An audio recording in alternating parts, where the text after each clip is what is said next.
દોસ્તો ફરી પાછા આપણે રિપોર્ટેડ સ્પીચ, ડાયરેક્ટ સ્પીચ અને ઇનડાયરેક્ટ સ્પીચની છેલ્લે વાતો કરતા હતા. ડાયરેક્ટ સ્પીચ અને ઇનડાયરેક્ટ સ્પીચ ના વિડિયો પાર્ટ 1, પાર્ટ 2 અને પાર્ટ 3 ત્રણે ત્રણ પાર્ટ તમે જોયા વહાલા દોસ્તો. તમે ઘરે એના આધારે થોડી પ્રેક્ટિસ પણ કરી હશે. ફરી પાછા એમાં વિધાન વાક્યનું ઇનડાયરેક્ટ સ્પીચની પ્રેક્ટિસ આપણે કરવા જઈ રહ્યા છીએ.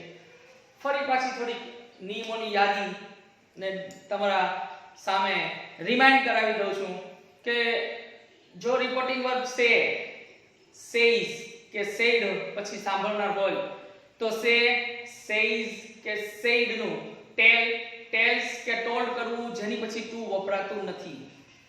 બીજી વાત, જો રિપોર્ટિંગ વર્બ સાદા વર્તમાન કાળમાં હોય તો એના કાળમાં કોઈ ફેરફાર થતો નથી. ત્રીજી વાત, જો રિપોર્ટિંગ વર્બ ગમે એ કાળમાં હોય પણ રિપોર્ટેડ સ્પીચ એટલે બોલનારની બોલીની અંદર અવતરણ ચિહ્નની અંદર કોઈ પણ પ્રકારનું સત્ય, કોઈ પણ પ્રકારનું ટ્રુથ, કહેવત, રૂઢિપ્રયોગ કે એવા સનાતન વાક્યો હોય તો માત્ર સંયોજક ધેટ લગાડાય છે. ત્રીજી વસ્તુ, ત્રણ પ્રકારના મુખ્ય ફેરફાર થાય છે ડાયરેક્ટમાંથી ઇનડાયરેક્ટમાં રૂપાંતર કરો ત્યારે. પહેલો ફેરફાર છે એ સર્વનામોનો ફેરફાર થાય છે. સર્વનામો પહેલા પુરુષનો ફેરફાર બોલનાર પ્રમાણે, બીજા પુરુષનો ફેરફાર સાંભળનાર પ્રમાણે અને ત્રીજા પુરુષનો ફેરફાર થતો નથી, તે યથાવત રહે છે. એની પછી કાળમાં થતા ફેરફારો, તો કાળમાં જો રિપોર્ટિંગ વર્બ સાદા ભૂતકાળમાં હોય તો કાળમાં ફેરફાર થાય છે અને એની પછી નજીકની વસ્તુ દૂરમાં રૂપાંતર થતા ફેરફારો આપણે જોયા. હવે એ ફેરફારો જોયા પછી અહીંયા આપણી સમક્ષ કેટલાક વાક્યો રજૂ કરું છું, તો આવો આપણે એને પ્રેક્ટિસ કરીએ. પહેલું વાક્ય કહે છે Mohan says Sunil will not study now. Mohan એમ કહે છે, સાદા વર્તમાન કાળમાં વાક્ય છે એટલે કાળમાં ફેરફાર થશે નહીં. મોહન કહે છે, શું કહે છે કે Sunil will not study now. Sunil હવે ભણશે નહીં. તો વાક્યનું રૂપાંતર, રિપોર્ટિંગ વર્બ સેઝ છે, સાંભળનાર નથી, સેઝ નું સેઝ જ રહેશે, કાળમાં ફેરફાર થશે નહીં. મોહન સેઝ that, સંયોજક that લગાડ્યું. Sunil will not study now, નજીકની વસ્તુ છે, દૂરમાં રૂપાંતર થશે, then ધ્યાન થશે. બીજું વાક્ય, કનુ સેઝ અરુણા, બોલનાર કનુ છે, સાંભળનાર છોકરી અરુણા છે. I will do my best work now. હું હવે મારું શ્રેષ્ઠ કાર્ય કરીશ એમ કહે છે. તો વાક્યનું રૂપાંતર કેમ થશે? કનુ tells અરુણા, સાંભળનાર છે એટલે ટેલ્સ મૂક્યું. કાળમાં ફેરફાર નહીં થાય. I એટલે પહેલો પુરુષનો ફેરફાર બોલનાર પ્રમાણે, બોલનાર કનુ છે એટલે he will do. હવે I me my પહેલા પુરુષનો ફેરફાર બોલનાર પ્રમાણે, બોલનાર કનુ છે એટલે he, him અને his. એટલે my નું રૂપાંતર his work, his homework.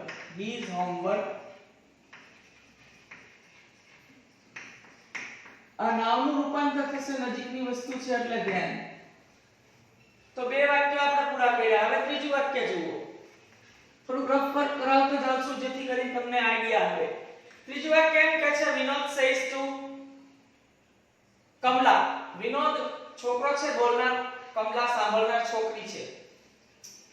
તો શું કહે છે? ટીટ ફોર ટેટ, જેવા સાથે તેવા. રૂઢિપ્રયોગ છે તો માત્ર ગમે કાળમાં હોય, કહેવત, રૂઢિપ્રયોગ હોય તો સંયોજક ધેટ લગાડાશે. વાક્યનું રૂપાંતર થશે વિનોદ tells, tells પછી ટુ ની આવે. કમલા, સંયોજક લગાડ્યું ધેટ. ટીટ ફોર ટેટ, વાક્ય રૂપાંતર થયું. ચોથું વાક્ય જુઓ. કિરણ સેઝ, સાંભળનાર કોઈ છે નહીં, સાંભળનાર નથી. We played carom today. હવે જો રિપોર્ટિંગ વર્બ said હોય તો ફેરફાર થશે, પણ રિપોર્ટિંગ વર્બ says એટલે સાદો વર્તમાન કાળ છે, કાળમાં ફેરફાર થશે નહીં. હવે તમે જોઈ શકો છો કે સાંભળનાર નથી, બોલનાર એક જ વ્યક્તિ છે કિરણ, અને અંદરના રિપોર્ટેડ સ્પીચમાં વી સર્વનામ આપ્યું છે. વી સર્વનામ જ્યારે આવા સમયે વપરાય ત્યારે એનું ધ્યેયમાં રૂપાંતર કરવું પડશે. તો વાક્યનું રૂપાંતર શું થશે?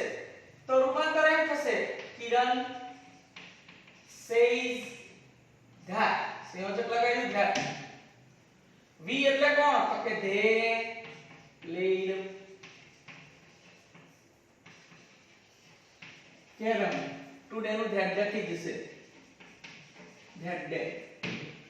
પછીનું પાંચમું વાક્ય જુઓ, જય says to વીરુ. અમિતાભ બચ્ચન ને ધર્મેન્દ્ર શોલે પિક્ચર જોયું છે ને? યસ. તો શું કહે છે?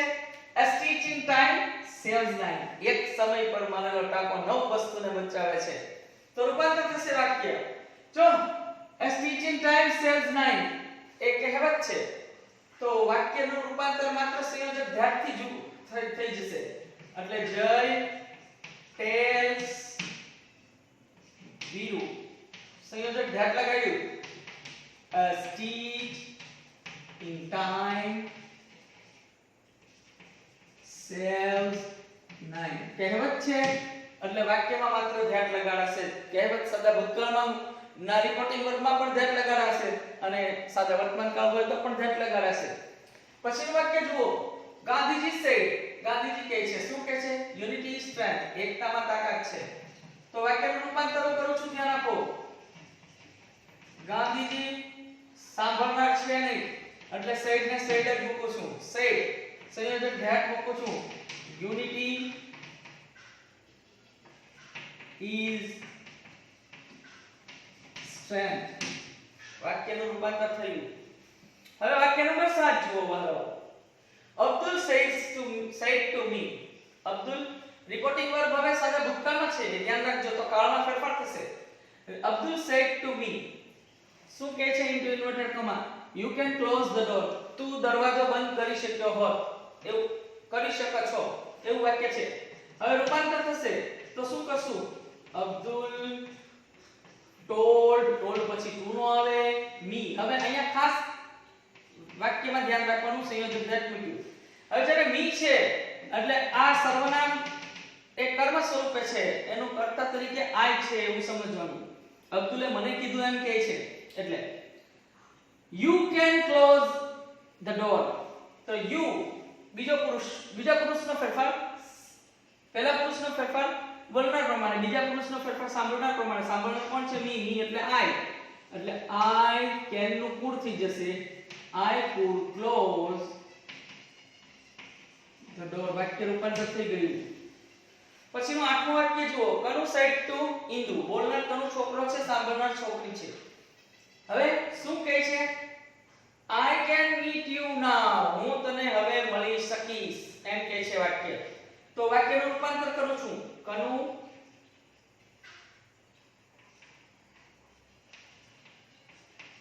told ઇન્દુ, સંયોજક મૂક્યું that.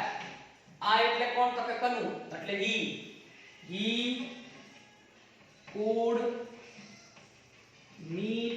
હવે જો આ you વપરાયું છે, આ you છે, ખાસ નોટ કરો, you સર્વનામ એવું છે કે કર્તા તરીકે વપરાય છે અને કર્મ તરીકે વપરાય છે. એક વચનમાં વપરાય છે અને બહુવચનમાં વપરાય છે. તો આ you સર્વનામ છે એ કર્તા તરીકે છે કે કર્મ તરીકે છે, એ તમને કેમ ખબર પડશે? ખાસ નોટ કરો, જો વાક્યમાં શરૂઆતમાં કર્તા તરીકે વપરાયું હોય તો કર્તા તરીકે છે, ક્રિયાપદ પછી વપરાયું હોય તો કર્મ તરીકે છે. તો આ વાક્યમાં કર્મ તરીકે સર્વનામ વપરાયું છે. એટલે મારે you અને your. બીજા પુરુષનો ફેરફાર છે એ સાંભળનાર પ્રમાણે. સાંભળનાર કોણ છે? ઇન્દુ છે, એટલે she, her અને her. તો આ you માટે her વાપરવું પડશે, કર્મ તરીકે છે. he could meet her now નું ધ્યાન થઈ જશે અને વાક્ય રૂપાંતર થયું. તમે જોઈ શકો છો કે 1 થી 8 વાક્યો આપણે પૂરા કર્યા.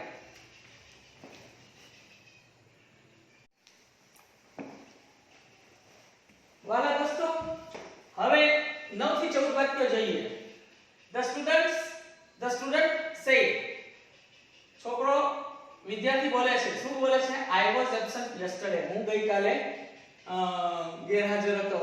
તો વહાલા દોસ્તો તમે જોઈ શકો છો કે અહીંયા શું શું ફેરવવાનું છે. એક તો કાળદર્શક શબ્દ નજીકની વસ્તુ દૂરમાં રૂપાંતર થાય છે એવું. સાંભળનાર નથી એટલે said નું said જ રહેશે. તો વાક્યનું રૂપાંતર થશે the student said that. I એટલે પહેલો પુરુષનો ફેરફાર બોલનાર પ્રમાણે સ્ટુડન્ટ છે, છોકરો છે એટલે he was absent. હવે yesterday નું શું થશે? યાદ કરો કે yesterday માટે તમે પેલો કોઠો દોરાયો હતો એમાં શું વાપરતા હતા? એક તો the previous day અને બીજું the day before અથવા તો the previous day. એવું બને કે કોઈ વ્યક્તિ yesterday નો જવાબ the previous day લખે અને એવું બને કે કોઈ વ્યક્તિ the day before લખે. બંને જવાબ સાચા છે. હું અહીંયા the previous day એમ લખું છું. કોઈ એમ લખે કે the day before તો બંને જવાબ સાચા છે. પછીનું વાક્ય જુઓ, 10મું વાક્ય. The woman said. બોલનાર કોણ છે? woman, સ્ત્રી છે. શું કહે છે? I am here to find out something. આશા, જો ક્યારેક તમને મિસગાઈડ કરવા માટે સાંભળનાર છે ઈ બ્રેકેટ્સ માં આપી દે એટલે સાંભળનાર છે ઈ રિપોર્ટેડ સ્પીચ ની અંદર આપી દે એટલે બોલનારની બોલીમાં આપી દે. અહીં તમે જોઈ શકો છો કે સાંભળનાર એક વ્યક્તિ છે જે અહીંયા અવતરણ ચિહ્નની અંદર આપી દીધું આશા. એટલે મારે અહીંયા સાંભળનાર આશાને દેખાડવી પડશે એટલે વાક્યનું રૂપાંતર થશે the woman. સાંભળનાર છે એટલે told આશા. સંયોજક લગાડીશું that. બરોબર. I am here to find out something. I એટલે પહેલા પુરુષનો ફેરફાર woman એટલે she. તો she સાદો વર્તમાન કાળ નથી, આ સાદો ભૂતકાળ છે. said રિપોર્ટિંગ વર્બ છે, કાળમાં ફેરફાર થશે તો is એમાંનું was there થઈ જશે. she was here નું there થશે. she was there to find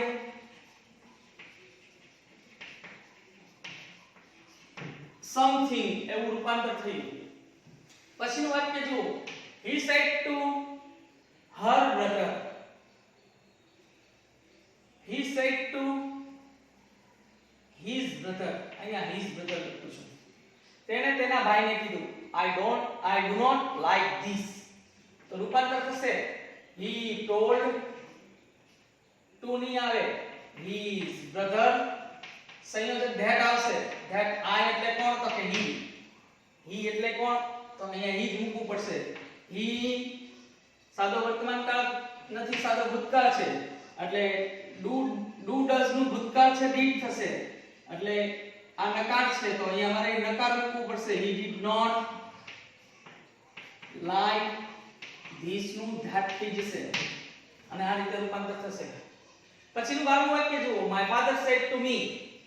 મારા પિતા મને કહે છે. સાંભળનાર અહીંયા me એટલે I છે એ ધ્યાન રાખજો. you should study for 4 hours from tomorrow. અહીંયા તમે જુઓ કાળદર્શક શબ્દ એક અહીંયા મૂક્યો છે tomorrow. તેનું રૂપાંતર કરવું પડશે.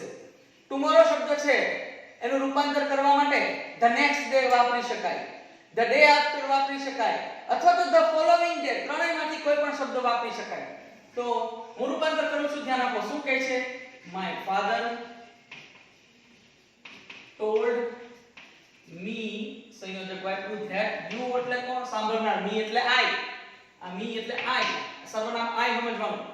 કર્મ છે I નું એટલે I should study for 4 hours from tomorrow છે તો એનું the next day અથવા તો the day after અથવા તો the following day. આપણે the next day કરશું. from the next day આવું વાક્ય થશે. કોઈ એવું મૂકે કે the day after એ મૂકી શકે. હું ઓપ્શન રાખીને ધ ડે આફ્ટર લખું છું, પણ તમે એક સાથે આવા બે ઓપ્શનના આન્સરમાં નહીં લખતા, એનું ખાસ ધ્યાન રાખજો. પછીનું વાક્ય છે સોનલ સેડ ટુ રાહુલ. બોલનાર છોકરી છે, સાંભળનાર છોકરો છે, એટલે હી આ શી છે ને આ હી છે, એ ધ્યાન રાખવાનું. શું કહે છે? સોનલ ટોલ્ડ રાહુલ. સંયોજક શું લાગશે? ધેટ. સોનલ છે બોલનાર એટલે પહેલો પુરુષ, આઈ એટલે પહેલો પુરુષ એટલે સોનલ એટલે શી, ધેટ શી. હવે જુઓ શેલ છે પણ ધેટ શી. હવે શેલ છે પણ અહીંયા શી છે એટલે એનું આઈ ની સાથે શેલ છે પણ અહીંયા સી ની સાથે વિલ આવશે એટલે એનું મૂળ થઈ જશે સી વુડ નોટ બી. હવે આ યુ એટલે બીજો પુરુષ છે, બીજા પુરુષનો ફેરફાર સાંભળનાર પ્રમાણે સાંભળનાર છોકરો છે. સાંભળનાર છોકરો છે એટલે તો કે એનો મતલબ એમ સમજવો કે આ કર્મ છે, ક્રિયાપદ પછી છે એટલે આ કર્મ છે. તો રાહુલ એટલે હી, એનું કર્મ હિમ, તો અહીંયા હિમ મુકાશે. હવે ફરી પાછું માય સર્વનામ આવ્યું. માય એટલે પહેલા પુરુષનું સર્વનામ, આઈ ની માય. તો સોનલ માટે શી હર પેન્સિલ.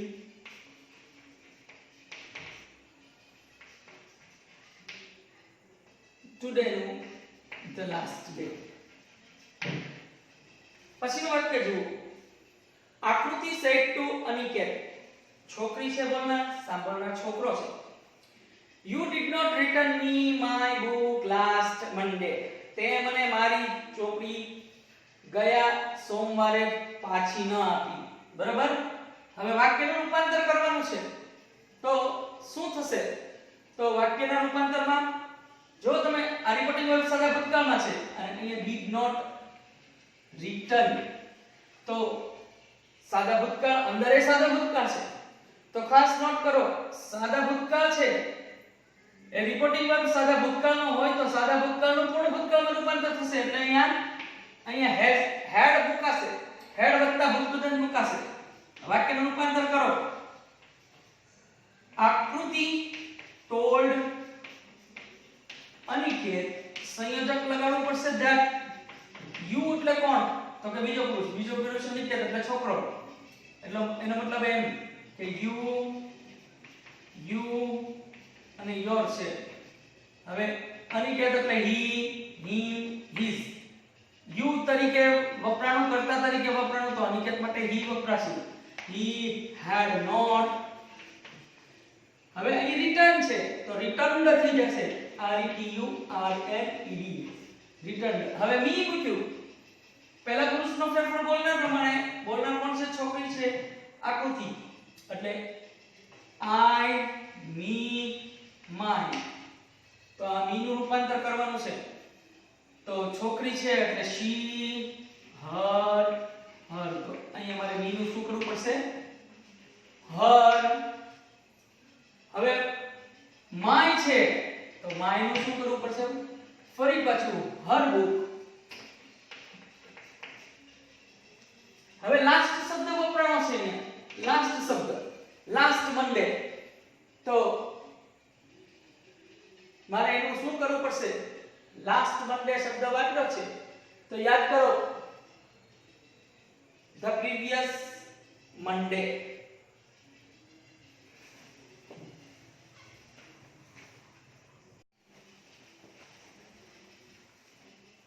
અહીંયા છેલ્લો શબ્દ લાસ્ટ છે તો લાસ્ટ મંડે એમ છે તો ધ પ્રીવિયસ મંડે. આ રીતે દોસ્તો ડાયરેક્ટ અને ઇનડાયરેક્ટ આપણે જોયા. હવે આવતા પ્રશ્નાર્થ વાક્યનું ઇનડાયરેક્ટ સ્પીચ જોશું. આભાર. અસ્તુ.